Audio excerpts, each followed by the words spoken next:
আপনি যান, আমরা জিজ্ঞেস করার দরকার মনে করছি না। ম্যাম, প্লিজ একবার আমার ইন্টারভিউটা নিন।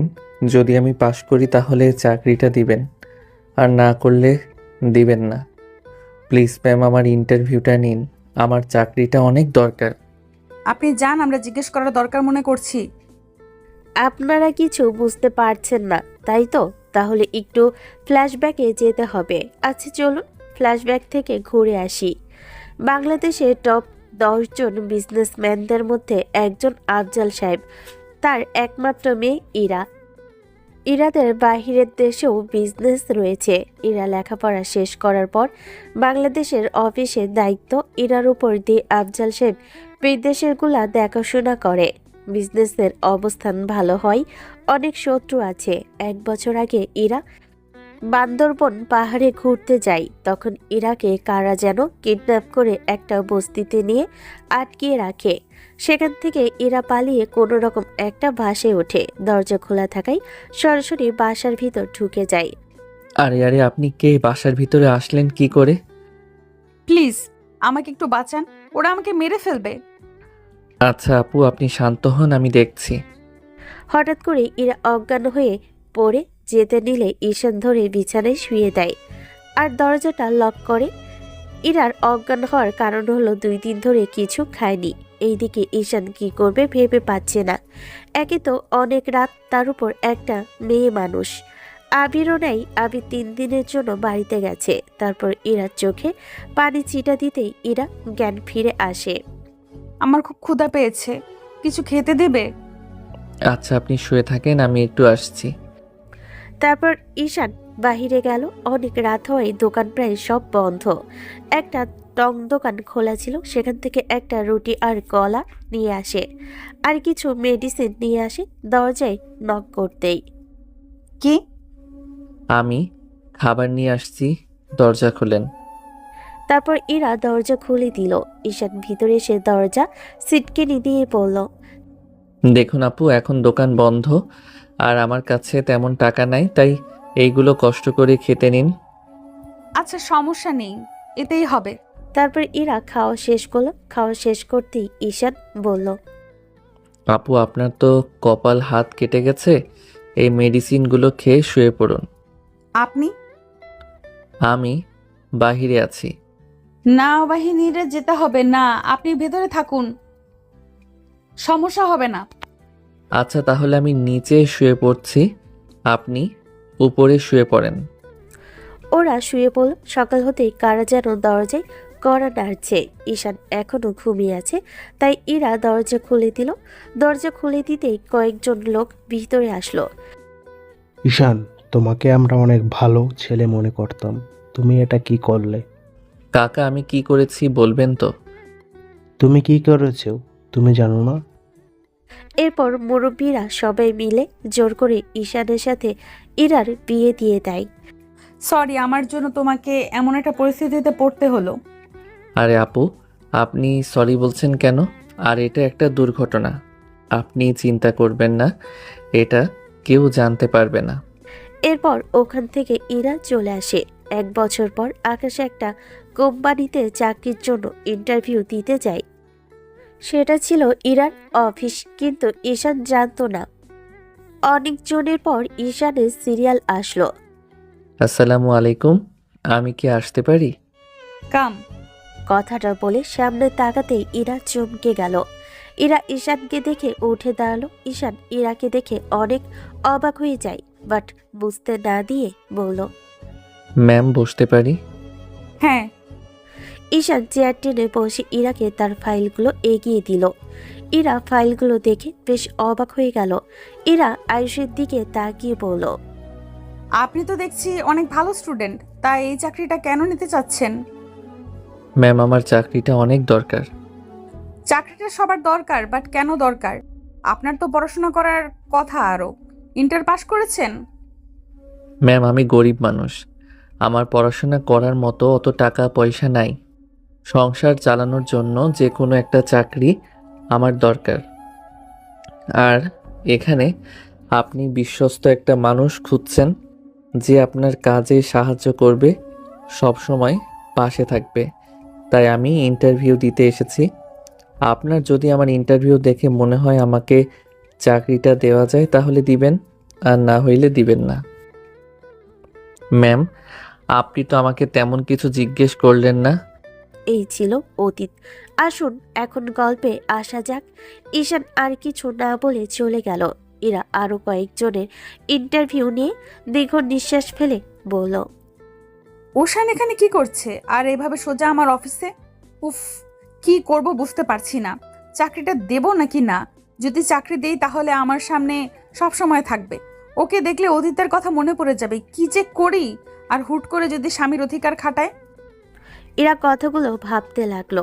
আর এইদিকে ঈশান মন খারাপ করে রাস্তা দিয়ে হেঁটে যেতে লাগলো আর মনে মনে ভাবতে লাগলো, উনি হয়তো অতীতের ব্যাপার নিয়ে আমার উপর রেগে আছে। উফ, আগে জানলে কখনোই যেতাম না। আবার অন্য জায়গায় ইন্টারভিউ দিতে হবে। ধুর, ভালো লাগে না, কি যে করি। ঈশান আনমনে হাঁটতে লাগলো। রাস্তার এক দোকানে বসে কলা পাউরুটি কিনে আনমনে খেতে লাগলো। ওইখান দিয়ে ইরা বাসে যাওয়ার সময় জ্যাম পড়লে ডানের দিকে তাকালে ঈশানকে দেখতে লাগলো। জ্যাম ছেড়ে দিলে ইরা চলে গেল। এদিকে ঈশানের খাওয়া শেষ, বস্তিতে চলে গেল। ঈশান ঘরে ঢুকে শার্ট প্যান্ট খুলে লুঙ্গি পরে গোসল করতে চলে গেল। গোসল করে এসে রান্না বসিয়ে দিল। রাতে ঈশানের বন্ধু আবির আসলো। ঈশানকে দেখে বলল, কি রে, তোর ইন্টারভিউ কেমন হইলো? হবে না রে, আরেকটা ইন্টারভিউ দিতে হবে। আচ্ছা, চিন্তা করিস না, একটা না একটা ব্যবস্থা হবে। আচ্ছা। কাকির সাথে কথা বলছস? হ্যাঁ, আচ্ছা থাক, ঘুম পাচ্ছে, ঘুমাবো। খেয়ে নিস। তুই খাইয়েছিস? খাবো না, ক্ষুধা নাই। খেয়ে নে, চল, এত চিন্তা করিস না তো। না, খাবো না। ঈশান ঘুরে শুয়ে পড়ল। সকালে ঘুম ভাঙতেই ঈশান ফোন হাতে নিয়ে চমকে গেল। ঈশান খুশিতে আবিরকে ডাকতে লাগলো। এ আবির ওঠ, এই দেখ আমাকে ইমেল করছে কোম্পানি থেকে। ঈশানের কথা শুনে আবির ঘুমো ঘুমো চোখে তাকিয়ে ওর চোখ ছানা বড়া হয়ে গেল। লাফ দিয়ে উঠে বলে, বাহ, এত বড় কোম্পানি, তাও আবার এমডির সহকর্মী হবি, খারাপ না, কংগ্রেস ভাই। ধন্যবাদ। আগামীকালকে দেখা করতে বলছে। আচ্ছা যাস, এখন আমাকে শান্তিতে ঘুমাতে দে। আবির ঘুমিয়ে গেল। ঈশান উঠে ফ্রেশ হয়ে রান্না বসিয়ে দিল। আর এইদিকে ইরা আর ম্যানেজার শামীম বলে উঠল, ম্যাম, ঈশান নামের ছেলেটাকে কালকে আসতে বলা হয়েছে। আচ্ছা আসলে আমার কাছে পাঠিয়ে দিবেন। শামীম চলে গেল। ইরা কাজ করতে লাগলো। রাতে ঈশান আর আবির ফ্রেশ হয়ে খাবার খেতে বসলো। দুজন খাবার খেয়ে কিছুক্ষণ গল্প করে ঘুমিয়ে গেল। সকালে ঈশান তাড়াতাড়ি উঠে নামাজ পড়ে রান্না বসিয়ে দিল। রান্না শেষ করে আবিরকে ডাক দিল। আবির উঠে ফ্রেশ হয়ে দুজন মিলে খেয়ে অফিসের জন্য রেডি হতে লাগলো। ঈশান রেডি হতেই আবির 50 টাকা দিয়ে বলল, রিক্সায় যাস, প্রথম দিন দেরি করিস না। ধন্যবাদ ভাই। ঈশান বের হয়ে গেল। অফিসের সামনে গেলে দেখে ইরা গাড়ি থেকে নামছে। ঈশান মাথা নিচু করে যেতে লাগলো। ইরা চলে গেলে ঈশান ভিতরে গেল। একজন এসেছে, ঈশানকে নিয়ে যেতে লাগলো। ইরার কেবিনে নিয়ে গিয়ে বসতে বলে চলে গেল। ইরা এখনো আসেনি। ইরা আসতেই ঈশান দাঁড়িয়ে সালাম দিল। আসসালামু আলাইকুম ম্যাম। ওয়ালাইকুম আসসালাম। বসেন মিস্টার ঈশান।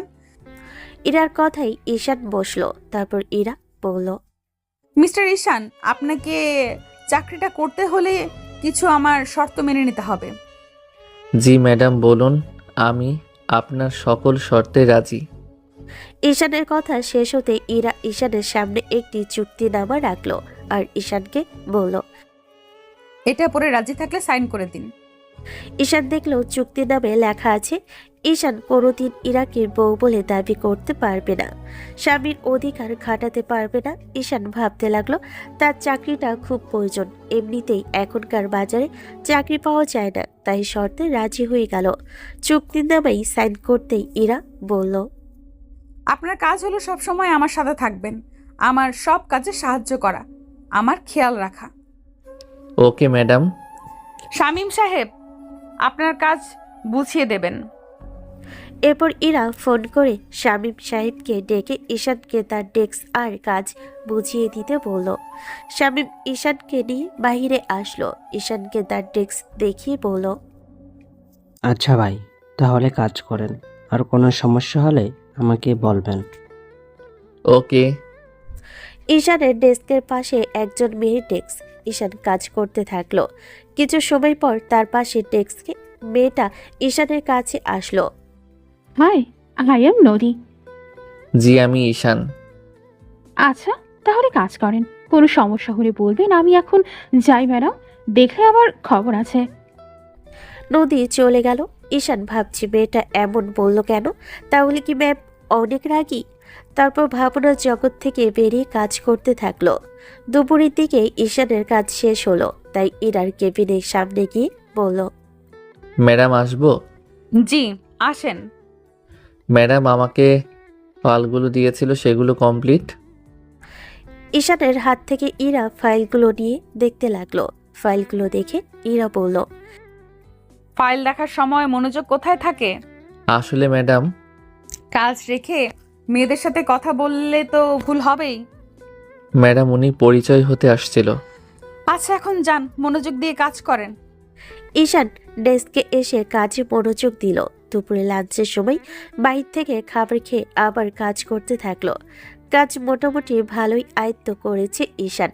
অফিস শেষ করে বাসে এসে রান্না করে খেয়ে আবিরের সাথে গল্প করলো। আজ প্রথম দিন অফিসে কি কি করেছে এইসব করতে করতে রাতে ঘুমাতে অনেক লেট হয়, তাই পরের দিন সকালে ঘুম থেকে উঠতে লেট হয়ে যায়।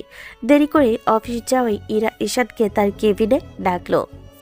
এই যে মিস্টার ঈশান, এটা কি আপনার শ্বশুর বাড়ি যে যখন ইচ্ছা আসবেন? হ্যাঁ, সেটাই তো মনে হয়। কি? না ম্যাম, কিছু না। Sorry sorry. সরি বললেই হয়ে যায়? হ্যাঁ, না ম্যাম, আসলে আজকে শাট আপ। কোনো এক্সকিউজ শুনতে চাই না আমি। ওকে? Okay ma'am. আর এ কি, আপনার শার্ট ছেঁড়া কেন? আসলে ম্যাম, তাড়াহুড়ো করে আসতে গিয়ে। একটা কাজও কি ভালো করে করতে পারেন না? হ্যাঁ, আসলে ম্যাম। আনপাংচুয়ালিটি আমার একদম পছন্দ না। Sorry again ma'am. Next time যেন আর এরকম দেরি না হয়। যান, নিচে ডেস্কে যান। আর হ্যাঁ, 12টার পর আমরা বের হব, একটা মিটিং আছে। ঈশান আর কিছু না বলে মাথা নিচু করে নিজের ডেস্কে চলে আসলো। কম্পিউটারে একটা প্রজেক্টের কাজ হ্যান্ডেল করতে করতে মাথা ধরে গেল। কাজের মাঝখানে এক গ্লাস পানি খেয়ে মাত্র চেয়ারে একটু হেলান দিল, অমনি ইরা এসে বলল, মিস্টার ঈশান, এটা কি আপনি আপনার আরাম করার জায়গা মনে হচ্ছে? ঈশান তাড়াতাড়ি করে চেয়ার থেকে উঠে বসলো। কি হলো? না ম্যাম, আসলে আপনি এত এক্সকিউজ দেখাতে চান কেন? এইসব কিন্তু আমার পছন্দ না। ঈশান মাথা নিচু করে থাকলো। ইরা বলল, আর ছেঁড়া শার্টটা এখনো পরে আছেন? ম্যাম, আমি তো আর এক্সট্রা কোনো শার্ট নিয়ে অফিস আসি না। আচ্ছা চলুন, আমাদের বের হতে হবে। তারপর ঈশান আর ইরা বের হয়ে একটা শপিং মলে আসলো। ইরার পেছন পেছন ঈশানও যাচ্ছে। তারপর একটা ছেলেদের শপে গেল। কেনাকাটার সময় ঈশানের মাপ নিয়ে কিনলো। ঈশান ভাবছে হয়তো অন্য কারোর জন্য কিনছে, তাই আর কিছু জিজ্ঞেস করেনি। হঠাৎ ইরা ঈশানের হাতে একটা শার্ট দিয়ে বলল, ঈশান, আপনি শার্ট এটা পরে আসুন তো। ম্যাডাম, আমার লাগবে না, বাসায় শার্ট আছে। আমি আপনার কাছে শুনতে চেয়েছি। ঈশান আর কোনো কথা বলল না, চেঞ্জ করে আসলো। তারপর এরা বিল পে করে দুজন শপিং মল থেকে বের হয়ে একটা রেস্টুরেন্টে গেল। সেখানে মিটিং হবে। ভালোভাবে মিটিং শেষ হলো। প্রজেক্টটা তাদের কোম্পানি পেয়েছে। তারপর লাঞ্চ টাইমের পর ইরা ঈশানকে পাশে কেবিনে ডেকে পাঠালো। ঈশান যাওয়ার জন্য প্রস্তুত হলো। গিয়ে দেখে ইরা টেবিলের কাছে দাঁড়িয়ে একটা ফাইল চেক করছে। May I come in ma'am? আসেন। জি ম্যাম। আপনাকে যে একটা কাজ দিয়েছিলাম সেটা করেছেন? কোন কাজ? অদ্ভুত, গতকালই তো আপনাকে কয়েকটা ফাইল দিলাম। ও, ওটা? জি, কই কমপ্লিট করেছেন? ওটা তো আমি করিনি ম্যাম। ঈশানের কথাটা শোনা মাত্রই স্নেহা খেপে গিয়ে বলল, কি করেননি মানে? আপনি কি জানেন না প্রজেক্টটা কোম্পানির জন্য কতটা ইম্পর্টেন্ট ছিল। বাচ্চা নাকি আপনি? আরে ম্যাম, ম্যাম আমার কথাটা সম্পূর্ণ করতে দিলেন না। কি ম্যাম ম্যাম করছেন? আজকে একটু পর ডিআর কোম্পানির সাথে যে মিটিং আছে সেটা কি মাথায় ছিল না আপনার? ফাইলগুলো ছাড়া ওদের সামনে ভালোভাবে প্রেজেন্টেশন করব কিভাবে? আপনি এই প্রজেক্টটার কত ভ্যালু বোঝেননি নাকি? আমার কথাটা শুনবেন তো ম্যাম? কি শুনবো? আবার একটা বাহানা শোনাতে চাইবেন তাই তো? কি আপনার প্রবলেমটা কি? কাজে এত গাফিলতি কেন? সেই প্রথম দিন থেকে দেখছি কেমন যেন অন্যমনস্ক হয়ে থাকেন।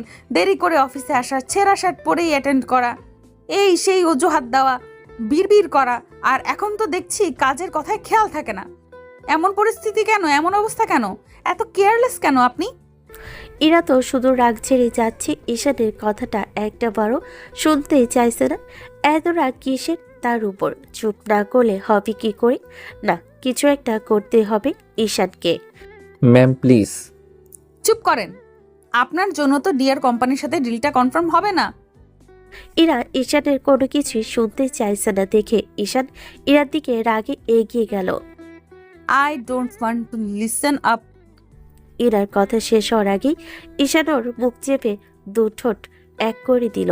ওকে আর কোনো কথা বলার সুযোগ দিল না।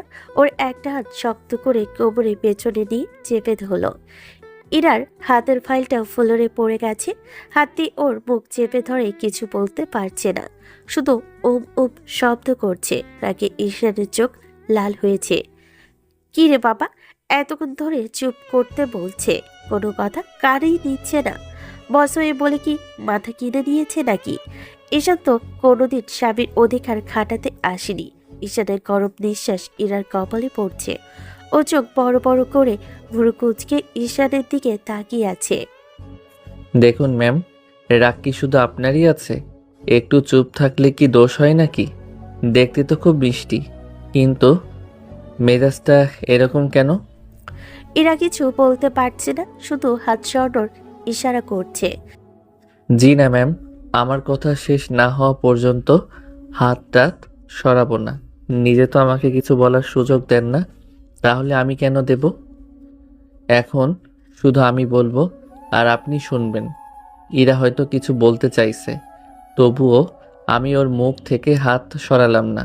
শুনুন ম্যাম, ফাইলগুলো শামীম সাহেবের কাছে আছে। কালকে অফিস থেকে যাওয়ার সময় বলল ওনার এখন তেমন কাজের চাপ নেই, তো ডিআর কোম্পানির সাথে ডিলটা উনি হ্যান্ডেল করতে চাইলো, তাই ফাইলগুলো আমি তাকে দিয়ে দিলাম। তো আপনার কাজ শামীম সাহেব কমপ্লিট করছে, আমি না। আন্ডারস্ট্যান্ড? ইরা ঈশানের দিকে এখনো ভুরু কুঁচকে তাকিয়ে আছে। শুনুন ম্যাম, একজন এমপ্লয়ি হয়ে আমি কখনোই কোম্পানির লস চাইবো না, তাই না? ডিআর কোম্পানির সাথে মিটিংটাতে আজ শামীম সাহেব আপনাকে হেল্প করবে। ডিলটা কনফার্ম হওয়াই তো আসল কথা। ইরার চোখের দৃষ্টিটা এবার আগে থেকে স্বাভাবিক হলো। ঈশান কিছুই বুঝলো না, তাই আবার ধমক দিয়ে বলে উঠল। কি হলো, বোঝেননি নাকি? ইরাও এবার ঈশানের হাতে কামড় মেরে দিল। ঈশান ব্যথা পেয়ে হাতটা ওর মুখ থেকে সরিয়ে নিল। ইডিয়ট! মুখ বন্ধ করে রাখলে বলবো কি করে? এনিওয়ে, বুঝেছেন? হুম। ঈশান এবার ওর কোমরে আরেকটু শক্ত করে জড়িয়ে ধরল। ও চমকে গিয়ে ঈশানের দিকে তাকিয়ে আছে। এই যে স্নেহা ম্যাম, চেহারাটার মতো মুডটাকে মিষ্টি রাখতে পারেন না? সব সময় শুধু তিরিক্ষি মেজাজে থাকেন কেন? হাসতে পারেন না একটু? ইরা ঈশানের কাছ থেকে নিজেকে ছাড়ি ঈশানকে একটা চড় দিয়ে বলল। লুচ্চা কোথাকার! তোকে আমি বলেছি না কখনো স্বামীর অধিকার খাটাতে আসবি না? কোন সাহসে আমাকে জড়িয়ে ধরলি? আমি তোকে পারমিশন দিছি? সরি ম্যাম, আর কখনো এরকম হবে না। আপনি আমার কথা শুনছিলেন না? ইরা আর কোনো কথা বলছে না। আবার ঈশান বলে উঠল। রাগ করবেন ভালো কথা, হাসিটাও দরকার, বুঝলেন ম্যাম? আপনার ফাইলগুলো শামীম সাহেবের কাছে আছে, আমি পাঠিয়ে দিচ্ছি। পড়ে যাওয়ার ফাইলটা ইরার হাতে তুলে দিয়ে বলল। যাচ্ছি আমি। বলে ঈশান কেবিন থেকে বেরিয়ে আসলো। বেরিয়ে এসে শামীম সাহেবকে পাঠিয়ে দিল। ডিআর কোম্পানির সাথে মিটিংটা বেশ ভালোভাবেই সম্পূর্ণ হয়েছে। মিটিং শেষ হওয়ার পর ইরা ঈশানের কাছে এসে দাঁড়ালো। ডিয়ার কোম্পানির সাথে ডিলটা কনফার্ম হয়ে গেছে। কনগ্রেটস। Thank you. ওয়েলকাম। হুম। এবার তো একটু হাসুন ম্যাম। ইরা কোনো রিয়াকশন না দিয়ে ঈশানের দিকে আর চোখে তাকালো। ঈশান বলল। ওকে ওকে ম্যাম, হাসতে হবে না। ইরা মাথা নাড়িয়ে কেবিনে চলে গেল। ঈশানও গিয়ে তার ডেস্কে বসলো। বসতেই নদী বলল। ঈশান সাহেব, আপনাকে এত খুশি খুশি লাগছে? ডিয়ার কোম্পানির ডিলটা আমরা পেয়েছি তাই। কংগ্রেচুলেশনস। Thank you. আচ্ছা আপনি এখন যান, ম্যাডাম দেখলে আবার সমস্যা হবে। ম্যাডামকে এত ভয় পান? না, ওই একটু একটু। আচ্ছা, অফিস শেষে আমাকে নিয়ে যাবেন। এরপর নদী চলে গেল ঈশানের বাসায় যাওয়ার পথে নদীর বাসা, তাই নদী একসাথে যাওয়ার কথা বলল। অফিস শেষে নদী আর ঈশান একটা রিক্সা নিয়ে গল্প করতে করতে যাচ্ছে। অন্যদিকে ইরা গাড়িতে তা দেখে ফেলে। ঈশানও দেখেছে, বাট সেদিকে গুরুত্ব না দিয়ে ওরা চলে যায়। ঈশান বেশ ভালোভাবে বুঝতে পারলো ইরা জেলাস ফিল করছে। ঈশানও তাই চাই। ঈশান বাসে এসে খেয়ে ঘুমিয়ে গেল। সকালে উঠে নাস্তা করে আবার অফিসের উদ্দেশ্যে রওনা হয়। মাঝে রাস্তায় নদীর সাথে দেখা হয়, দুজন একসাথেই আসে। অফিসে আসতেই পিয়ন এসে বলল, ম্যাডাম ডাকছে। ম্যাডাম আসবো? জি আসুন। ঈশান ইরার সামনে গিয়ে দাঁড়াতেই ইরা বলল। বসুন। জি ম্যাডাম বলুন, কি জন্য ডেকেছেন? কেন আমার কাছে আসতে ভালো লাগে না? নদীর কাছে যাবেন? না মানে ম্যাডাম। আপনি কি নদীর দায়িত্ব নিচ্ছেন? কিসব বলছেন ম্যাডাম, আমি কেন তার দায়িত্ব নিব? তাহলে আপনি নদীকে বাসায় দিয়ে আসেন, আবার নিয়ে আসেন। মনে হয় তো আপনি তার বডিগার্ড না হয় প্রেমিক। ম্যাডাম আমি বিবাহিত, তাই এইসব বলবেন না, কাজের কথা বলেন। বউ থাকতে মেয়ে মানুষ নিয়ে ঘুরেন, লুচ্চা কোথাকার। এইটা মাইয়া না ডাইনি? আমারও সময় আসুক বুঝাবো। ঈশান মনে মনে বিড়বিড় করছে। এটা দেখে ইরা বলল। কি বিড়বিড় করছেন? না ম্যাডাম কি না। আচ্ছা শুনুন, কাল আমরা একটা প্রজেক্টের কাজে চিটাগাং যাব 4 দিনের জন্য। Okay madam. আর হ্যাঁ, অফিস শেষে আমার সাথে দেখা করবেন। Okay madam. ঈশান ইরার কেবিন থেকে বের হয়ে নিজের কেবিনে এসে কাজ করতে লাগলো। অফিস শেষে ইরা আর ঈশান দুজন একসাথে বের হয়। ইরা নিজেই ড্রাইভিং করে। ইরা আগে ড্রাইভিং সিটে বসে। ঈশান গাড়ি পিছনে উঠতে যাবে, তখন ইরা বলে। আমাকে কি তোমার ড্রাইভার মনে হয়? ইয়ে না মানে ম্যাম। ইয়ে না মানে করে সামনে এসে বসেন। ঈশান সামনে গিয়ে বসলো। ইরা গাড়ি স্টার্ট করলো। ঈশান বাহিরে তাকিয়ে আছে আর ইরা মাঝে মাঝে আর চোখে ঈশানকে দেখছে। ঈশানও সেটা খেয়াল করেছে, কিন্তু কোনো কিছু বলছে না। কিছু সময় পর ইরা একটা শপিং মলের সামনে এসে নামে, গাড়ি পার্কিং করে ভিতরে যায়। তারপর ইরা কিছু কেনাকাটা করে সাথে ঈশানকেও দেয়। ঈশান যদিও নিতে চাচ্ছিল না, ইরা জোড়াজোড়িতে আর রাগ দেখে নিয়ে নিল। তারপর গাড়িতে এসে গাড়ি স্টার্ট করে হঠাৎ ঈশান বলে ওঠে, ম্যাডাম আপনার সাথে একটু কথা ছিল। হ্যাঁ বলো। ম্যাডাম আমাদের ডিভোর্সটা তো দেয়া হলো না। কেন, আমাকে তোমার ভালো লাগে না যে ডিভোর্স দেওয়ার কথা বলছো? নাকি আমাকে ডিভোর্স দিয়ে নদীর সাথে ইটপিট করবেন? দেখুন ম্যাডাম, বিষয়টা এমন না আপনি কোথায় আর আমি কোথায়, আপনার সাথে আমাকে মানাবে না। কে বলছে মানাবে না? আর এত কিছু তোমাকে ভাবতে হবে না। ম্যাডাম আপনি তো আমার সিনিয়র। তো কি হয়েছে? কোন জায়গায় লেখা আছে বউ সিনিয়র হওয়া যাবে না? আর শোনো, এখন থেকে কোনো মেয়ের সাথে কথা বলবি না। কেন ম্যাডাম? আমি বলেছি তাই। আমি আপনার কথা কেন শুনবো? আপনি আমার কে? কেন তোকে নতুন করে বলতে হবে আমি তোর কি লাগি? শোন, আমি তোর বউ, তাই এখন থেকে কোনো মেয়ের সাথে কোথাতে দূরের কথা তাকাবি না, তাহলে তোর খবর আছে। বউ না চাই, শুধু রাগ দেখায়, একটু ভালোবাসতে পারে তা না। গুন্ডি বউ কোথাকার। ঈশান এসব মনে মনে ভাবছিল, তখন ইরা বলল। কিরে বিড়বিড় করে কি বলছিস এইসব? ঈশান মনে মনে ভাবছে এই মেয়ের জন্য একটু মনে মনেও কিছু বলা যাবে না। কি মাইয়ারে মাইরি। হঠাৎ ইরা গাড়ি থামালো। গাড়ি থামালেন কেন? একটু রোম্যান্স করবো শোনা। ঈশান ইরার কথা শুনে আকাশ থেকে পড়ল, আর ভাবছে এই মেয়ের মাথা মনে হয় খারাপ হয়ে গেছে। এসব বলতেছিল তখন ইরা হঠাৎ করে চার ঠোঁট এক করে দিল। ঈশান প্রথমে একটু ছাড়ানোর চেষ্টা করলো, পরে রেসপন্স করে। সে তো তার বিবাহিত বউ, তাই এসব করতে পারে। কিছু সময় পরে ছেড়ে দিতে ঈশান ইরা দুজনেই হাঁপাচ্ছে, তাই ঈশান বলল। আর একটু হলেই তো দম বন্ধ হয়ে মারা যেতাম। আজ পিচ্চি মানুষ পেয়ে অত্যাচার করছেন, আল্লাহ সইবে না। আহা গো পিচ্চি আমার ফিডার খায়, 2 দিন পর বাচ্চার বাবা হবে, সে নাকি পিচ্চি।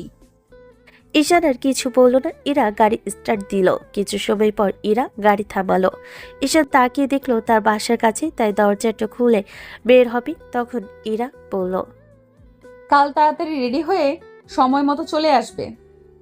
আচ্ছা। তারপর ঈশান রুমে এসে দেখে আবির অফিস থেকে এসে রান্না করছে।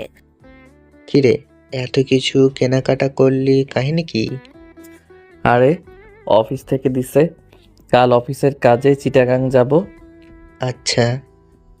তারপর ওরা রান্না করে খাওয়া দাওয়া করলো। খাওয়া দাওয়া শেষে ঈশান তার ব্যাগ গুছিয়ে নেয়, তারপর ঘুমিয়ে যায়। সকালে উঠে নাস্তা করে একটু রেস্ট নিল, তারপর রেডি হয়ে বের হয়ে পড়ল একটা সিএনজি নিয়ে বাস স্ট্যান্ডের উদ্দেশ্যে। ঈশান বাস স্ট্যান্ডে এসে দেখে ইরা অপেক্ষা করছে ওর জন্য। দুজনে তাদের লাগেজে বক্সে দিয়ে ভেতরে গেল। তার কিছু সময় পর বাস ছেড়ে দেয়। লং জার্নি, তাই বাসে আসা।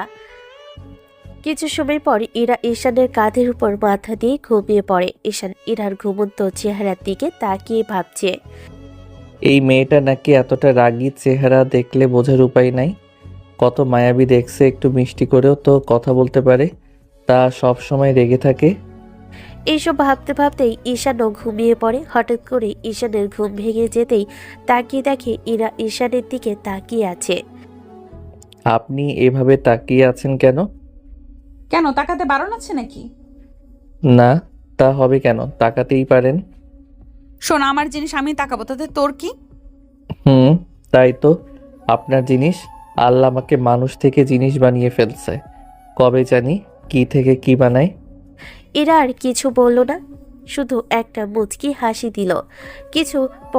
কিছুক্ষণ পর ওরা এসে পৌঁছালো। বাস থেকে নেমে হোটেলে আসতে আসতেই রাত হয়ে যায়।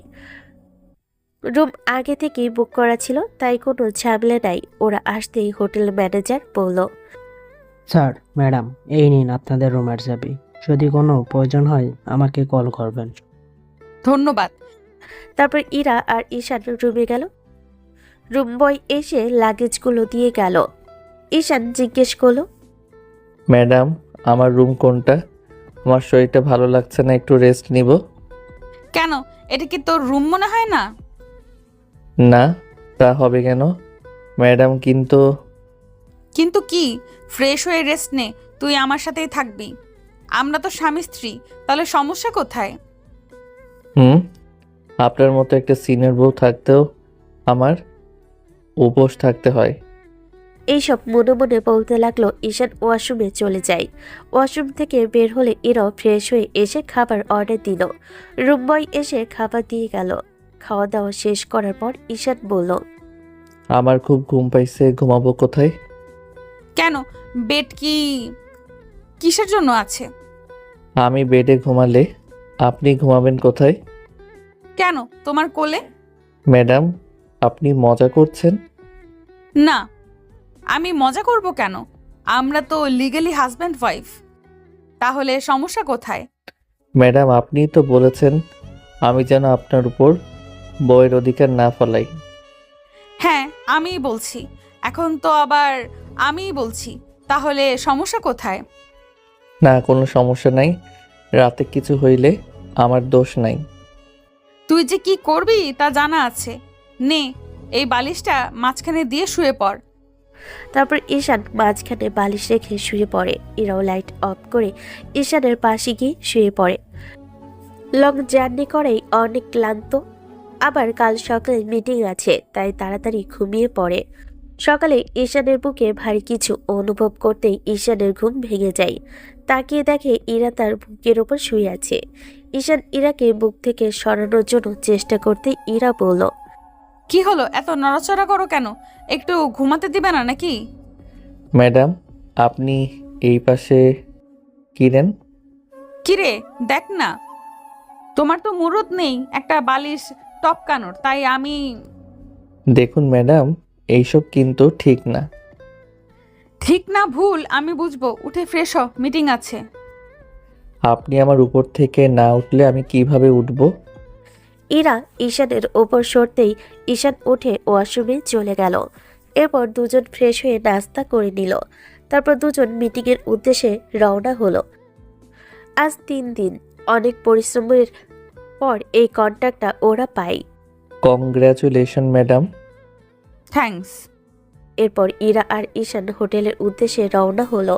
আর রাতে আবার পার্টি আছে। ডিলটা সফল হয় বিজনেস পার্টনারদের নিয়ে। বাসায় এসে ওরা রেস্ট নিয়ে রাতের পার্টির জন্য রেডি হবে। তখন ইরা ঈশানকে একটা নীল পাঞ্জাবি দিয়ে বলল, ঈশান সাহেব, আজ পার্টিতে এটা পরবেন। Okay madam. ঈশান রেডি হয়ে ইরার জন্য ওয়েট করতেছিল। তখন ইরা ঈশানকে ডাক দিল, ঈশান, জি ম্যাডাম। আমাকে শাড়িটা পরতে সাহায্য করো তো। আমি? তো এখানে কি অন্য কেউ আছে নাকি? ম্যাডাম, আমি শাড়ি পরাতে পারি না। সে দেখলেই বোঝা যায় আপনার দ্বারা কিছুই সম্ভব না। আচ্ছা শাড়ির কুচিটা ধরেন। ঈশান নিচু হয়ে বসে ইরা শাড়ি কুচিটা ধরে। এক ধ্যানে ইরার নাভির দিকে তাকিয়ে আছে। হঠাৎ করে ঈশান ইরার নাভিতে কিস করে বসে। ইরার সাথে সাথে চোখ বন্ধ করে ঈশানের চুলগুলো শক্ত করে ধরে। তখন ঈশানের হুঁশ আসে সে কি করে বসেছে। আল্লাহ, এটা আমি কি করলাম? ঈশান, এতটুকু কন্ট্রোল করতে পারলি না? ম্যাডাম কি ভাবলো? ঈশান মনে মনে ভাবতেছিল। তখন ইরা বলল, তো এটা তোমার রোমান্টিকতার সময় না, পার্টিতে যেতে হবে। আমার কি দোষ?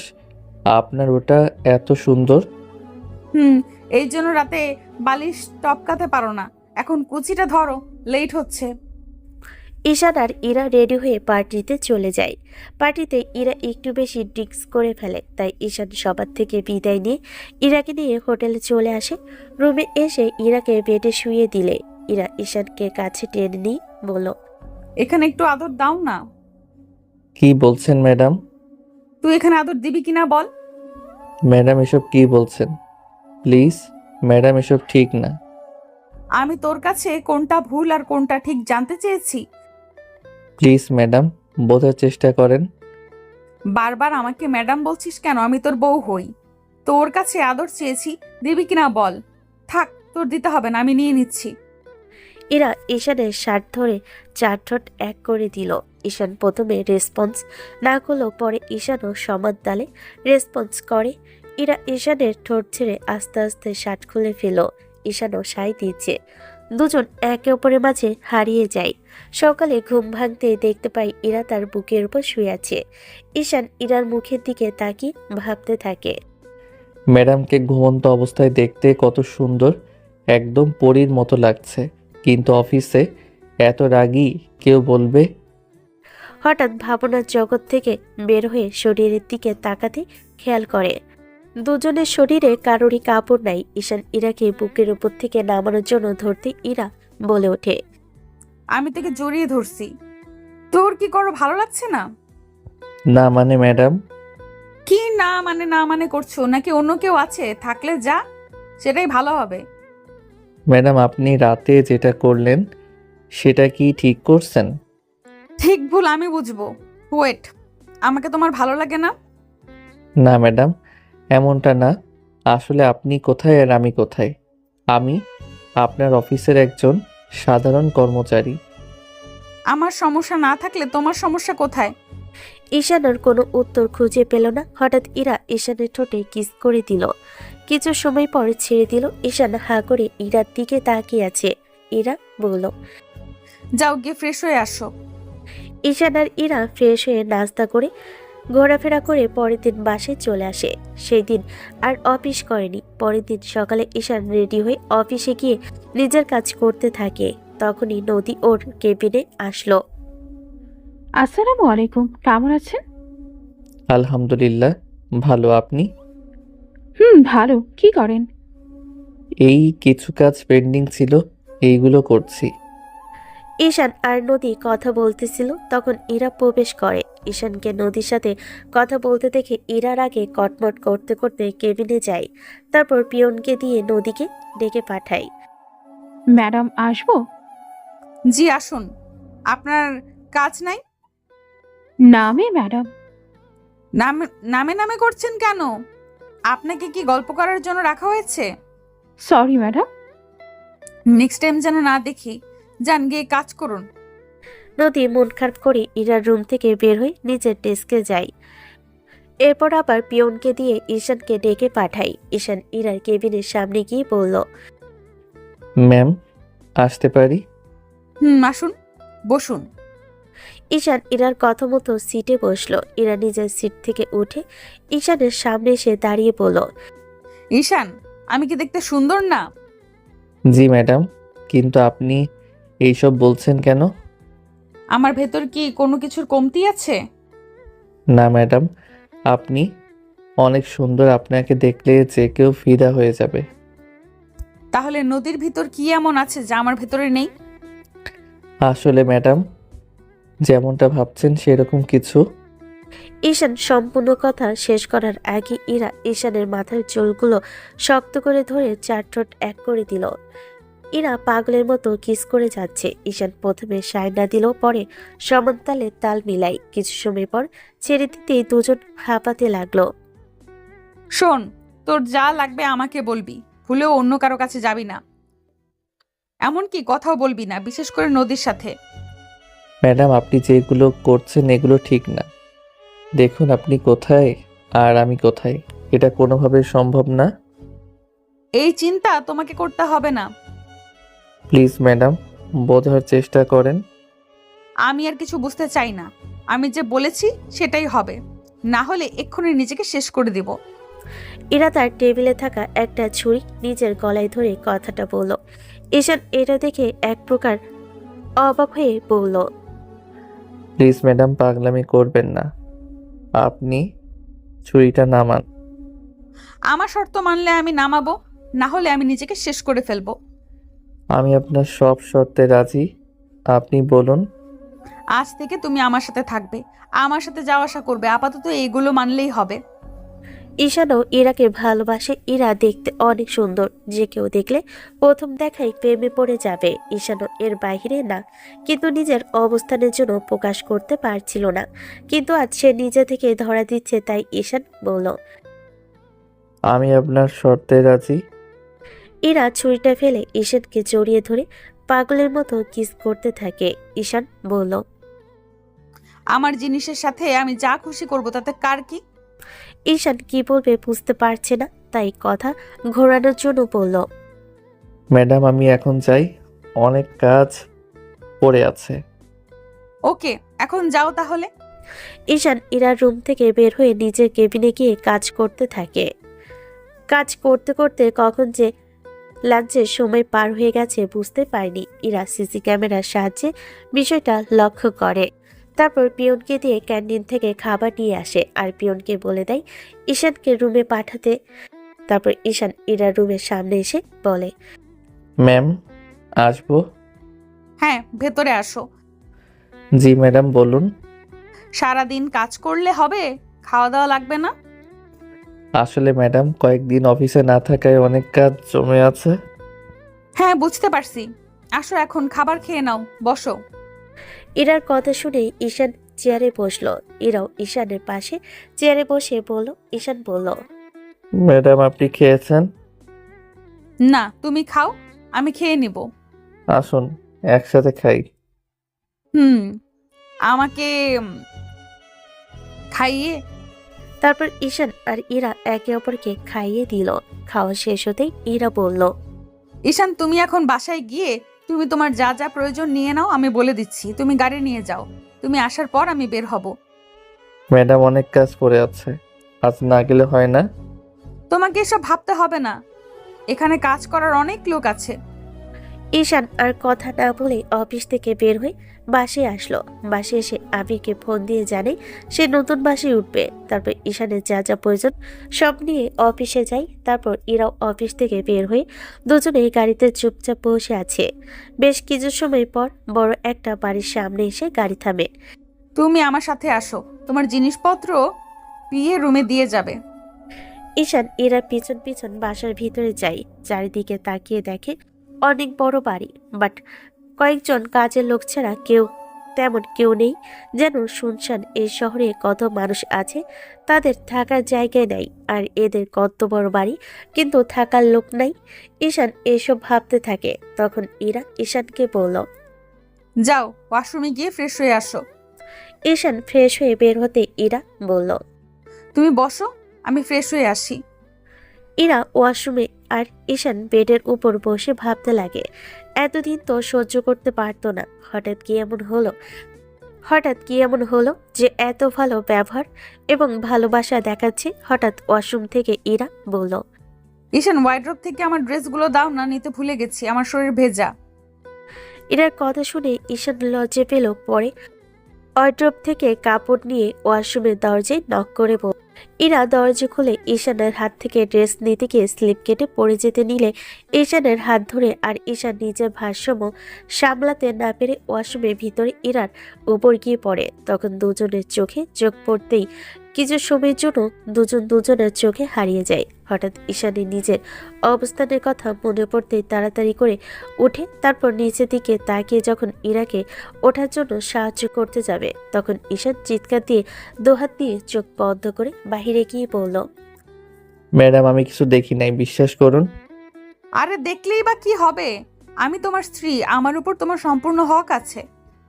ঈশান আর কিছু না বলে চুপচাপ শুয়ে থাকে। কিছু সময় পর ইরা ওয়াশরুম থেকে বের হয়ে একটা শাড়ি পরে ঈশানের পাশে গিয়ে বসলো। আচ্ছা, তোমার পরিবারে কে কে আছে? আই মিন, আমার শ্বশুর বাড়িতে কে কে আছে? আমি বাবা মায়ের একমাত্র সন্তান। বাবা বেঁচে নেই, শুধু আম্মু আছে, সে গ্রামে থাকে। আচ্ছা, তাহলে আম্মুকে আমাদের এখানে নিয়ে আসবো। আম্মুকে সেই ছোটবেলায় হারিয়েছি, এখন আর আম্মুর ভালোবাসা থেকে বঞ্চিত হতে চাই না। ঈশানের ইরার কথা শুনে অনেক ভালো লাগলো। আবার ভাবে ম্যাডাম রাগী হলো অনেক ভালো আছে। এইসব কথা বলতে বলতেই ডিনারের সময় হয়ে যায়। তখন ইরা বলল। চলো, ডিনার করবে। ঈশান ইরার সাথে রুম থেকে বের হয়ে নিচে ডাইনিং রুমে যায়। তারপর খাওয়া দাওয়া শেষ করে রুমে চলে আসে। ঈশান বলল। ম্যাডাম কিছু মনে না করলে আমার বেডটা দেখিয়ে দিবেন? আমার না শরীরটা ক্লান্ত লাগছে। কেন এত বড় বেডটা তোমার চোখে ভাসছে না? ম্যাডাম তাহলে আপনি ঘুমাবেন কোথায়? কেন, তোর সাথে নাকি? তাতে তোর সমস্যা কি? না মানে ম্যাডাম। ইয়ে মানে কি? নাকি নদীর সাথে? ম্যাডাম এইসব কি বলছেন? নদী শুধু কলিগ আর কিছু না। শুধু ম্যাডাম ম্যাডাম করছিস কেন? আমি অফিসে তোর ম্যাডাম, এর বাইরে আমি তোর বউ। ঈশান আর কোনো কথা পারল না, বেডে গিয়ে এক পাশে শুয়ে পড়ল। ইরা ড্রেস চেঞ্জ করে নাইট ড্রেস পরে দরজা লাগিয়ে ঈশানের পাশে শুয়ে পড়ল। ঈশান ক্লান্ত থাকায় ঘুমিয়ে পড়ল। হঠাৎ করে ঈশানের হাত ইরার বুকের উপর পড়তে ইরা সরাসরি শিউরে উঠল। ঈশান ঘুমের ঘরে ইরাকে জড়িয়ে ধরল। ঈশানের গরম নিঃশ্বাস ইরার ঘাড়ের উপর পড়তে লাগলো। ইরার সারা শরীরে কারেন্ট বয়ে যেতে লাগলো। ইরা নিজেকে কন্ট্রোল করতে চাইলেও পারছে না। ইরা ঈশানের দিকে ঘুরে ঈশানের ঠোঁট নিজের দখলে করে নিল। তারপর আস্তে আস্তে ঈশানের উপর উঠে যায়। ইরা ঈশানের উপর উঠতে ঈশানের ঘুম ভেঙে গেল। ইরা ঈশানের ঠোঁট ছেড়ে শার্টের বোতাম খুলতে গেলে ঈশান বলে ওঠে। ম্যাডাম এসব কি করছেন? ইরা ঈশানকে কিছু বলতে না দিয়ে আবারও নিজের ঠোঁট দখল করে নিল। আস্তে আস্তে ঈশানের শার্টের বোতাম খুলে ফেলল আর পাগলের মতো চুম্মা দিয়ে ভরিয়ে দিতে লাগলো। এ পর্যায়ে ঈশান সায় দিতে থাকে। এভাবেই ওরা হারিয়ে যায় অন্য এক জগতে। সকালে ঈশানের ঘুম ভাঙতে খেয়াল করে একে অপরকে জড়িয়ে ধরে শুয়ে আছে। কারোর শরীরে পোশাক নাই। তারপর রাতের কথা মনে হতেই লজ্জে পেল, তাই আবারও ঘুমের অভিনয় করতে লাগলো। কিছু সময় পর ইরা উঠে ঈশানের কপালে একটা চুম্মা দিয়ে ওয়াশরুমে চলে গেল।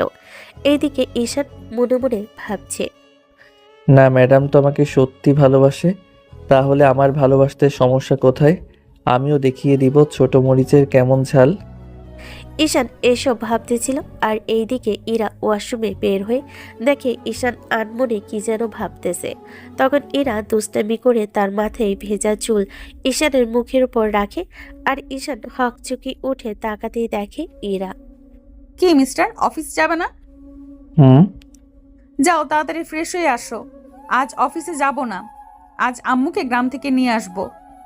ঈশান ওয়াশরুমে চলে গেল। কিছু সময় পর ফ্রেশ হয়ে বের হতে দেখে ইরা রেডি হয়ে বসে আছে। ইরা ঈশানের উদ্দেশ্যে বলে ওঠে, তাড়াতাড়ি রেডি হও, আমরা ব্রেকফাস্ট করে বের হব। ঈশান রেডি হলে দুজন মিলে ব্রেকফাস্ট করে বাইরে আসলো। ইরা গ্যারেজ থেকে গাড়ি নিয়ে ঈশানকে উঠতে বলে ঈশান গাড়ির পিছনে সিটে উঠতে যাবে। তখন ইরা বলল, তোর কি আমাকে ড্রাইভার মনে হয়? না, নাম নামে তা মনে হবে কেন? তাহলে পিছনে উঠছিস কেন? সামনে আয়। আচ্ছা। ঈশান কথা না বাড়িয়ে সামনে গিয়ে বসলো। ইরা ঈশানের থেকে গ্রামের লাইভ লোকেশন নিয়ে গাড়ি ড্রাইভ করতে থাকে। ঈশান বাহিরে তাকিয়ে আছে, আবার মাঝে মাঝে ইরার দিকে আর চোখে তাকাচ্ছে। ঈশানের এই অবস্থা দেখে ইরা বলল, কিছু বলবা? না মানে, এইভাবে আর চোখে দেখার কি আছে? তুমি চাইলে তাকিয়ে থাকতে পারো, আমি তো তোমারই।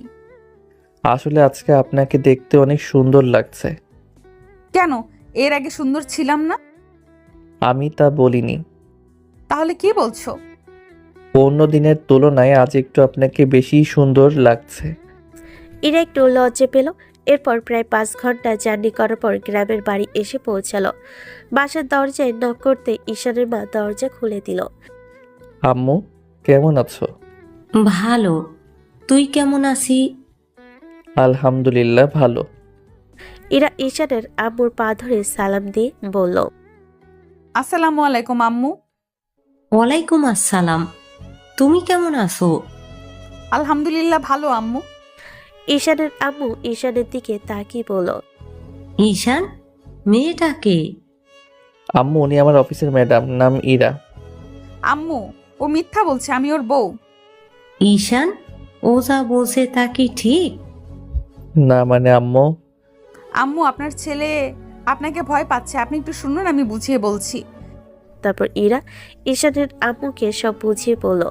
সব শুনে ঈশানের আম্মু ঈশানকে উদ্দেশ্য করে বলল, আরে বোকা, আমাকে জানালে না করতাম। এখানে ভয় পাওয়ার কি আছে? না আম্মু। বাজার থেকে ঘুরে আয় তো, শাক সবজি মাছ মাংস নিয়ে আসবি। তারপর ঈশান বাজার করতে গেল। ইরা ঈশানের আম্মুর সাথে গল্প করতে লাগলো। ঈশান বাজার থেকে এসে ওর আম্মুর কাছে বাজার দিয়ে ওর রুমে এসে চুপচাপ বসে আছে। কারোর আসার শব্দ পেয়ে দরজার দিকে তাকাতেই দেখে ইরা। জি, কিছু কি বলতেন? না, দেখতে এলাম রুমটা কেমন। রুম তো দেখি গোছানো আছে। জি মা, গুছিয়ে রাখে। আপনি যে আসলেন, খেতে পারবেন তো আমাদের বাড়ির খাবার? আর বসতে পারছেন ওইসব চেয়ারে? পাগলও নিজের ভালো বোঝে, কিন্তু আপনি বুঝেন না।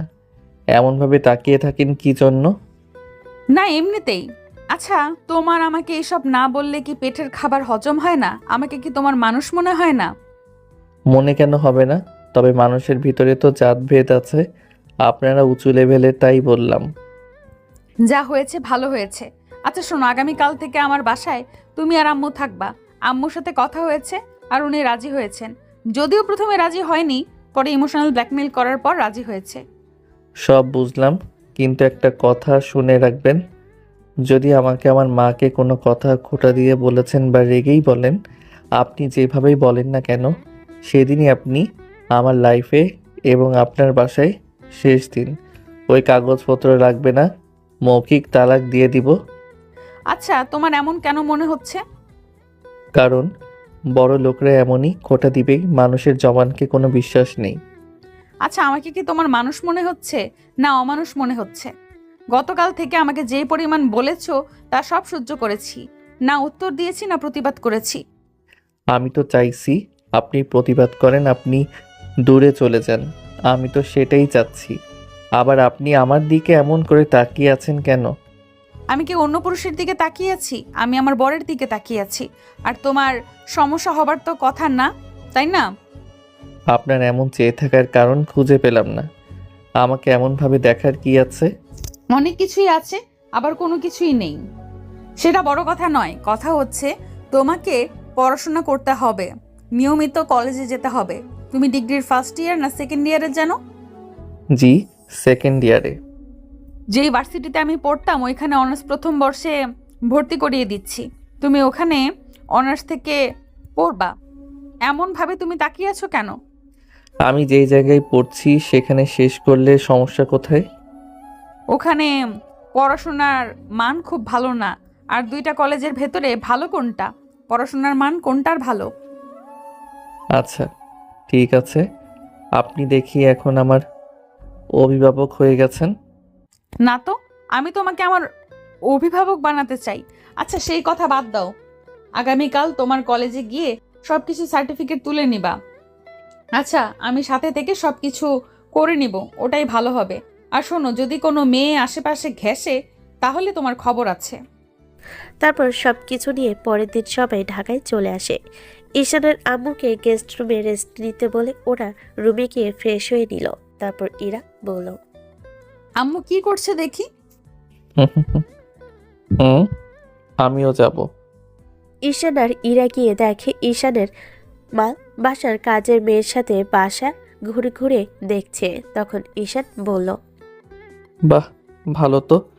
তোমার কাজিন নেই না? মানে মামা, মামি, খালাম্মা, ফুপি, চাচা এরা? সবাই আছে, তবে কারোর সাথে আমার সম্পর্ক ভালো না। এই তুমি কেমন বলবা যে তোমার সাথে সবার সম্পর্ক ভালো? আমার ক্যারেক্টার একদম বাজে। এই যে সোজা সুজি মুখের উপর সত্যি কথা বলে দিই, সেটা বড় হোক বা ছোট হোক, তাই আমাকে কেউ পছন্দ করে না। আর তাই কারোর সাথে কোনো সম্পর্ক নেই। ও আচ্ছা, বুঝলাম। একা একা থাকতে খারাপ লাগতো না? কেন লাগবে না? আম্মুও নেই, আব্বুও নেই, কষ্ট প্লাস অনেক খারাপ লাগে। একাকে তো ফিল হয়। বাসার কাজের লোক অনেক আছে, তবুও একা একা লাগে। আর চিন্তা নেই, এখন আম্মু পেয়ে গেছি। তোমার কোনো আম্মু নেই, আমার আম্মু। সত্যি এমন না এমন অভিনয় করছে? ছোট বাচ্চাদের মতো স্বভাব। দেখতে থাকি তাহলে বুঝতে পারবো। আচ্ছা, নিয়ে যাও। নিয়েছি তো। আম্মু দেখি কাজের মেয়েটার সাথে বেশ গল্প জমিয়েছে। সেটাই তো দেখছি। সময়গুলো কেটে গিয়ে রাত হলো। তিনজনে একসাথে বসে খাবার খেলো। মাকে একটা রুম দেখিয়ে দিয়েছে। তারপর খাওয়া শেষ করে ছাদে চলে গেল। ইরা দোলনায় বসে ঈশানকে ইশারা করে ইরা তার কোলে মাথা রাখতে বলল। ঈশানও দেরি না করে কোলে মাথা রেখে ওর দিকে তাকালো। মনে হচ্ছে কত আগে থেকে আমাদের প্রেম চলছে, তাই না? হুম, সেটাই মনে হচ্ছে। আচ্ছা, তোমার আপন কেউ নেই? বংশের অনেকেই আছে, তবে নানির বাড়ির কারোর সাথে সম্পর্ক নেই। কারণ মা আব্বু রিলেশন করে বিয়ে করেছিল। শুনেছি নানারা নাকি অনেক বড় লোক ছিল, মাকে তারা ত্যায্য করে দিয়েছিল। আর আমার দাদা নাকি তাও বাড়ি থেকে আব্বা এবং মাকে বের করে দিয়েছিল। আব্বার কাছে কিছু টাকা ছিল, তাই তখন ওই জমিটুকু কিনে ওভাবে চলার মতো একটা বাড়ি করে আর ছোট একটা চাকরি করত। ওখান থেকেই তাদের চলতো। আমার বয়স যখন 10, তখন আব্বা অ্যাক্সিডেন্ট করে মারা যান। তারপর থেকে আমি কাজ করে যেমনভাবে পারি তেমন সংসার চালিয়েছি। কখনো খেতে পেয়েছি ঠিকমতো, কখনো পাইনি। তোমরা দেখি অনেক কিছুই সহ্য করেছো। আম্মু বেশি কষ্ট সহ্য করেছেন। আচ্ছা তুমি কি তোমার নানির বাসায় কাউকে চেনো, না তোমার নানার বাসার কাউকে? না, আমি কখনো দেখিনি তো চিনব কিভাবে? চিনলে বলতাম যে আম্মু আর আব্বুকে এমনভাবে কষ্ট দেওয়ার জন্য প্রতিশোধ নিয়ে নিতে। কেমন আব্বু আম্মুকে কষ্ট দিয়েছে মেনে নিলে কি এমন ক্ষতি হতো? ছেলে মেয়ে সুখে থাকলেই তো বাবা মায়ের সুখে থাকার কথা। আরে ওগুলো বাদ দাও, ওগুলো করার প্রয়োজন নেই। তবে সুযোগ পেলে আমিও ছাড়বো না। শুনেছিলাম তোমার নাকি একটা বয়ফ্রেন্ড ছিল। না, আসলে ছিল একটা প্রতারক। শালা 2-1 দিন পর পর টাকা চাইতো। টাকা কোনো ম্যাটার না, তবে একদিন অন্য বেডির সাথে আমার সামনে ধরা পড়ে যায়, সেদিনই ব্রেকআপ করে নিই। আমি তো তোমাকে এমনি মিথ্যা বললাম। কিন্তু আমি সত্য কথা বললাম। তবে আগেই বলে দিচ্ছি, আমাকে এটা নিয়ে খোঁচাবা না। আচ্ছা ঠিক আছে, বললাম না কিছু। তোমার কেউ ছিল না, মিথ্যা বলবা না। আমার তো মনে হয় তোমার একটা না বেশ কয়েকটা গার্লফ্রেন্ড ছিল। না, আমার আবার গার্লফ্রেন্ড? টাকা থাকলে কিছু হয় না? টাকা না থেকে ভালোই হয়েছে। কেন? টাকা থাকলে কি আমি তোমাকে পাইতাম? কোন বেডি নিয়ে যেত তা ঠিক আছে। আচ্ছা, আজকে এমনভাবে গল্প করে করে রাত কাটাবা? আরে সেটাই তো। আচ্ছা ট্রাই ইট। বলে ঈশান এক লাফে উঠে দাঁড়িয়ে গেছে। ঈশানের এমনভাবে ওঠাতে ইরা ঘাবড়ে গেল। ঈশান বলল, আরে তেমন কিছুই হয়নি। তাহলে এমনভাবে উঠলে কেন? কোনো সমস্যা? না তো। তবে দেখি। বলে ইরাকে কোলে তুলে নিল। কি হলো, এমনভাবে তাকিয়ে আছো কেন? না, আসলে এখন অনেক লজ্জা করছে। রুমে চলো, সব লজ্জা নিজ গুটিয়ে পালিয়ে যাবে। ঈশান কোলে নিয়ে চলে আসলো রুমে। ইরা ঈশানের বুকে মুখ লুকিয়ে রেখেছিল। এসে বিছানায় বসে ঈশান বলল, এমনভাবে রুম কবে কে সাজিয়েছে? কাজের লোক দিয়ে সাজিয়েছি। আচ্ছা, সেটা বড় কথা নয়। বড় কথা হচ্ছে আমার কিন্তু অনেক লজ্জা করছে। আচ্ছা, নতুন জীবনের শুরুটা কি ভালোভাবে শুরু করা বেটার না? তোমার কথা ঠিক বুঝলাম না, বুঝিয়ে বলো। নামাজ পড়ে নতুন জীবন শুরু করি। আচ্ছা তুমি নামাজ পড়ো। মা কিন্তু নামাজ না পড়লে সহ্য করতে পারে না। আমি যে এত বড় হবার পরে কত মাইর খেয়েছি তার ঠিক নেই। না, তবে আম্মুর থেকে সব শিখে নেব। আচ্ছা, যখন অমনভাবে বলছো, তখন চলো নামাজ পড়ে নেই। হুম। তারপর দরজা লাগিয়ে অজু করে এসে নামাজ পড়ে ঝাঁপিয়ে পড়ল ইরার উপর। ঠোঁট থেকে শুরু করলো, তারপর আস্তে আস্তে কাঁধে, তারপর না হয় আর পরে কিছু নেই। কিছুক্ষণ পরে দুজনের শরীরের উপর একটা মাত্র চাদর, শরীরে কোনো পোশাক নেই। আচ্ছা চলো না, আরেকবার হয়ে যাক। হুম। একবারে কথা নেই, কাজ বেশি। এটা বলে ওরা হারিয়ে গেল অন্য এক জগতে। পরের দিন সকালে এই যে ওঠো গো, সকাল হয়ে গেছে। দেখো গিয়ে, আম্মু রান্না বান্না শুরু করেছে। আমি রান্নাঘরে গিয়ে দেখি উনি রান্নাঘরে। ঈশান ইরার হাত ধরে টান দিয়ে বুকের উপর ফেলে দিয়ে বলল, তুমি রান্নাও করো? যে রাধে সে চুলও বাঁধে। আমার খাবার আমি নিজে রেঁধে খাই। ঈশান ইরার কপালে একটা চুমু দিয়ে বলল, বাহ, ভালোই তো।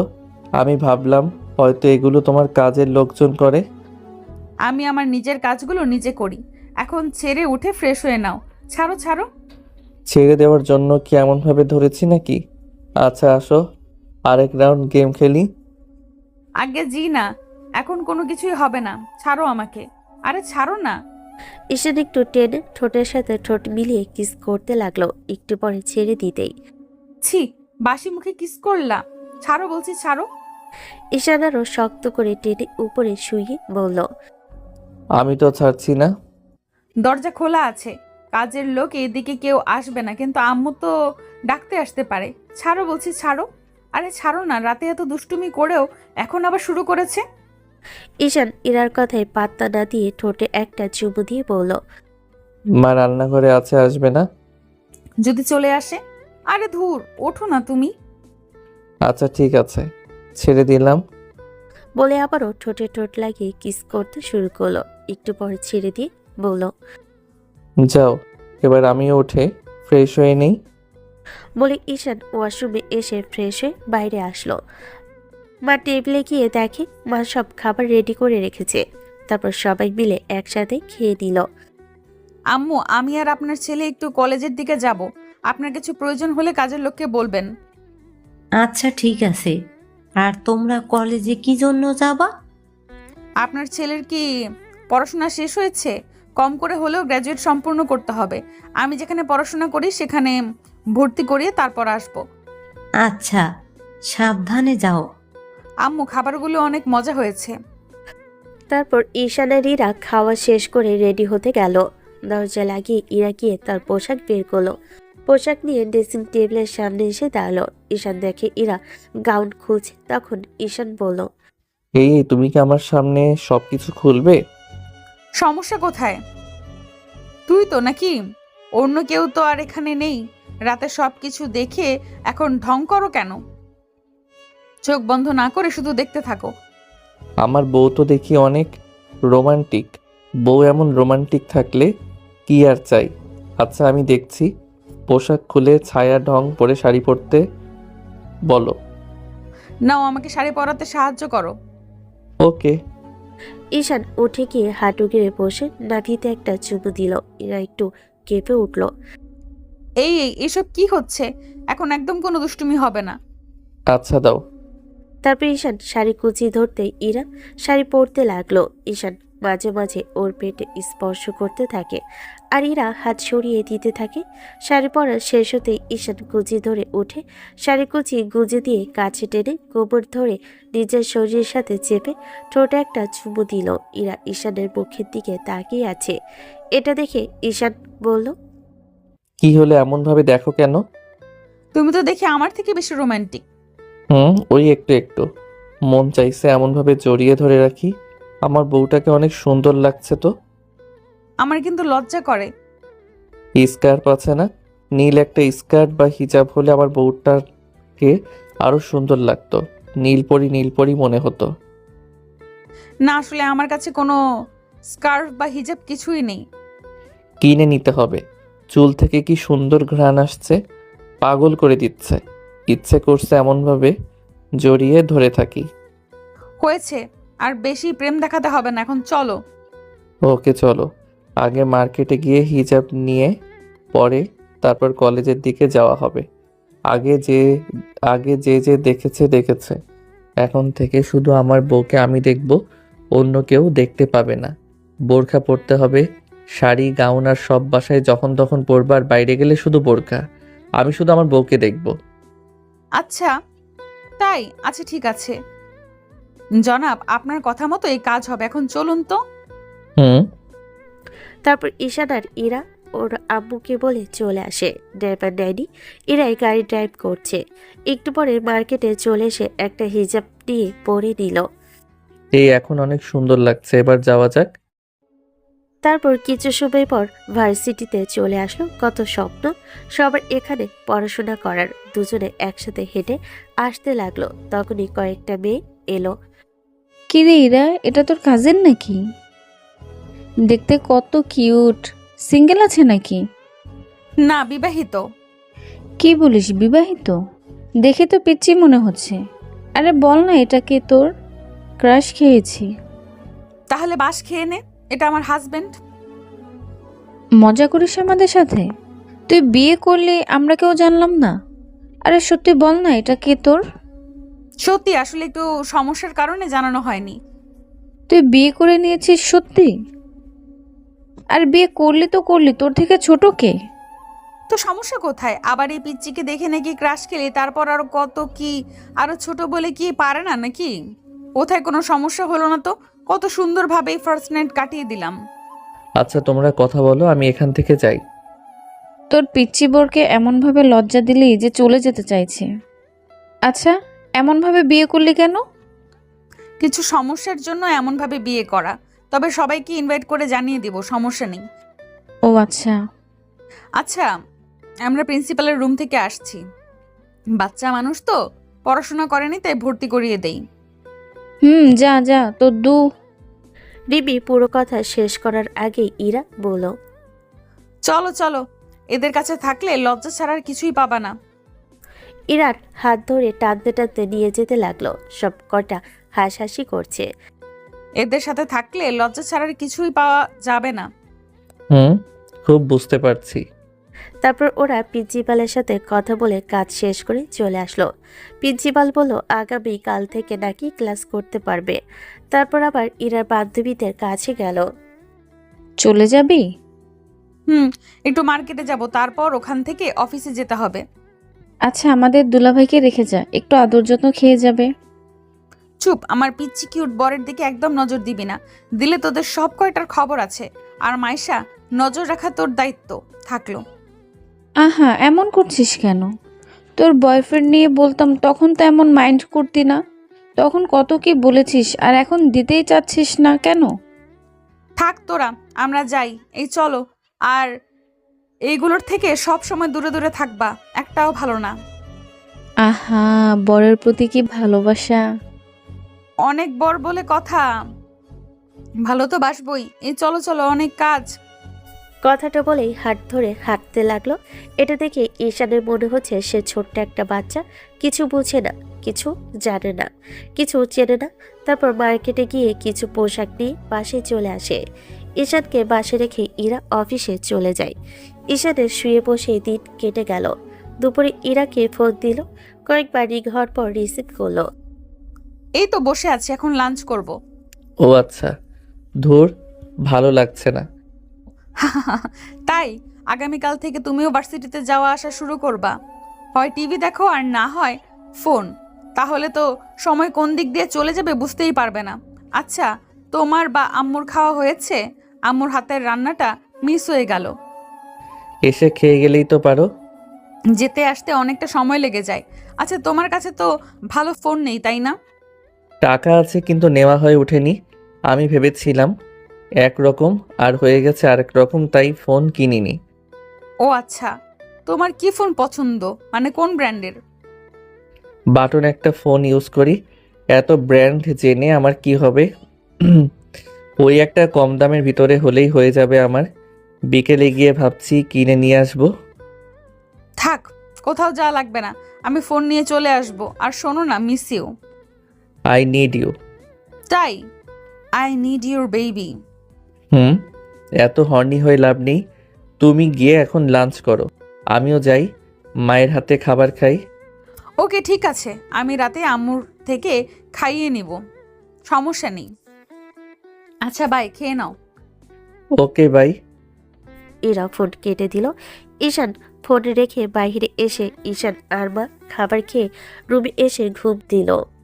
ঘুম থেকে উঠে ফ্রেশ হয়ে বাসার পিছন সাইডে বাগানে একটা বসার জায়গা বানানো আছে, ওটে গিয়ে বসলো। বেশ কিছুক্ষণ পরে ফোনটা বেজে উঠলো। ফোনের দিকে তাকিয়ে দেখে ইরা ফোন দিয়েছে। রিসিভ করতেই, কোথায় আছো তুমি? এই তো বাড়ির পিছনের দিকে। তুমি কোথায়? আমি বাসায়, রুমে। ও আচ্ছা, আসছি, ওয়েট। ঈশান ফোন কেটে রুমে এসে দেখে বিছানায় বসে আছে। কি ব্যাপার, কি অবস্থা? এই তো ভালো, খুব ফুরফুরে মেজাজে আছো মনে হচ্ছে। ওই একটু একটু। ইরা ঈশানের হাতে একটা ব্যাগ ধরিয়ে দিল। ঈশান ব্যাগ খুলে দেখে একটা ফোন, বেশ অনেক দামি ফোন আছে। এত দামি ফোন নেওয়ার কি খুব প্রয়োজন ছিল? প্রয়োজন ছিল, এখন থেকে এটা ইউজ করবা। আর এখন একটা চুমু দাও, I am hungry, I need your kiss. হ্যাঁ, কিস খেয়ে পেট ভর্তি হয় নাকি? হ্যাঁ সোনা, তোমার ঠোঁট দরকার, তোমার চুম্বন দরকার, তোমার আলিঙ্গন দরকার। ঈশান দরজাটা আটকে এসে ইরার ঠোঁটের উপর অ্যাটাক করলো। একটু পরে ছেড়ে দিয়ে কপালে একটা চুমু দিয়ে বলল, হয়েছে। বাকিটা রাতের জন্য রেখে দিলাম। হুম, মাথায় শুধু এখন এগুলো ঘুরে বেড়ায়, তাই তো? ইয়া বেবি, আর আমার একটা বেবি লাগবে। এত তাড়াতাড়ি? আমি তো এখনো বেবি হয়ে আছি, কম করে আরো 3 বছর পরে। আচ্ছা, ওইসব বাদ দাও, চেঞ্জ করে ফ্রেশ হয়ে নাও, আমি ততক্ষণে ফোন দেখি। ইরা চেঞ্জ করে ফ্রেশ হতে গেল। ঈশান ফোন থেকে সিম কার্ড খুলে যেটা নিয়ে এলো সেটাই লাগিয়ে দিল। এমনভাবে আজকে রাত পার হয়ে গেল। পরের দিন সকালে উঠে, এই তোমার হয়েছে? ভেতরে চলে এসো। না, তুমি ফ্রেশ হয়ে বের হয়ে এসো, তারপর আমি ভিতরে যাব। তখন ইরা দরজা খুলে কিছু না বলে ঈশানের হাত ধরে টেনে দরজা লাগিয়ে দিয়ে দেওয়ালের সাথে চেপে ধরে বলল, মাঝে মধ্যে এমন আনরোম্যান্টিক হয়ে যাও কেন? সব সময় রোমান্টিক মুডে থাকলে কি চলে নাকি? তারপর দুজনে একসাথে শাওয়ার নিয়ে বের হলো। ইরা আজকেও শাড়ি পরলো। একটু পরে দুজনে খেতে আসে। খাওয়া শেষ করে ঈশান বলল, মা থাকো, যাই ভার্সিটিতে। আম্মু থাকেন, যাই। দুজনে সাবধানে যাওয়া আসা করবা। বেঁচে থাকার সম্বল আগে একজন ছিল, এখন দুজন হয়েছ। আমি কিন্তু কাউকে হারাতে চাই না।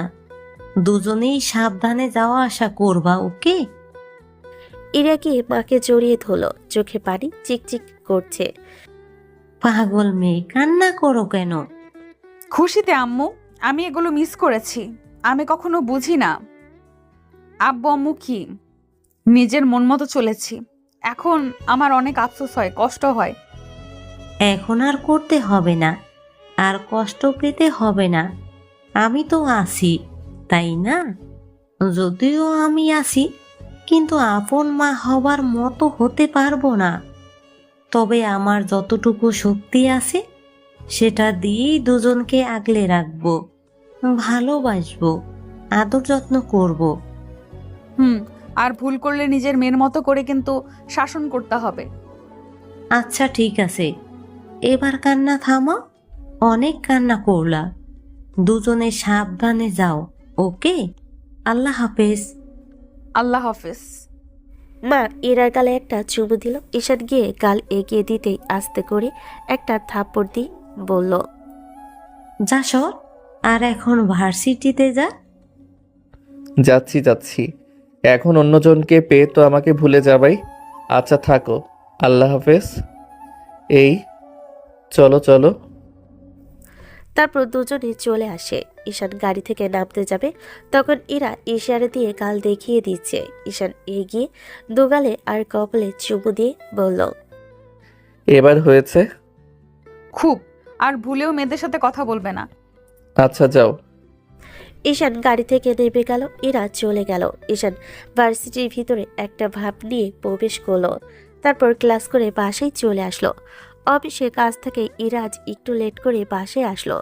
তারপর রাতের খাওয়া দাওয়া শেষ করে রুমে গেল। ইরা দরজা লক করে ঈশানের কাছে গেল। শোনো, আমার না তোমাকে ছাড়া অফিস করতে কষ্ট হয়। তোমার ঠোঁটগুলো মিস করি।